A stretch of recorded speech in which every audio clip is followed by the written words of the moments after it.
இந்த நேரத்தில் நம்ம மேலே ஒரு கம்ப்ளைண்ட். அது என்னன்னா, அதுதான் எனக்கும் புரியல. நம்மளுடைய மாவட்ட நிர்வாகிகள் எல்லாருமே வெறும் இளைஞர்களாகவே இருக்கிறாங்களாம். ஏன் இருந்தா என்ன?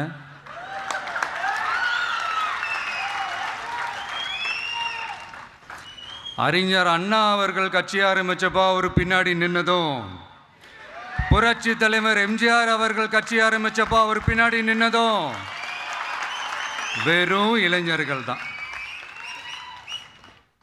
அந்த இளைஞர்களால தான் 1967லையும் 1977லையும் அந்த 2 தேர்தலையுமே ஒரு மிகப்பெரிய ஒரு வெற்றி கிடைச்சது. வரலாறு, அதுதான் வரலாறு.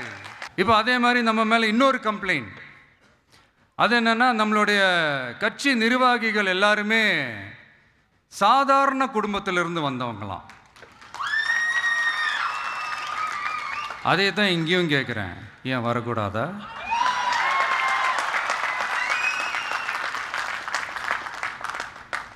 சாதாரண குடும்பத்திலேருந்து வந்தவங்க தான் பெருசு பெருசாக சாதிச்சிருக்கிறாங்க.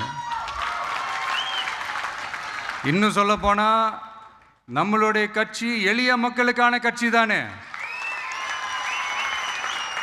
அப்படி இருக்கும்போது நம்மளுடைய கட்சி நிர்வாகிகளும் எளிய குடும்பத்தை சேர்ந்தவங்களாக தான் இருப்பாங்க.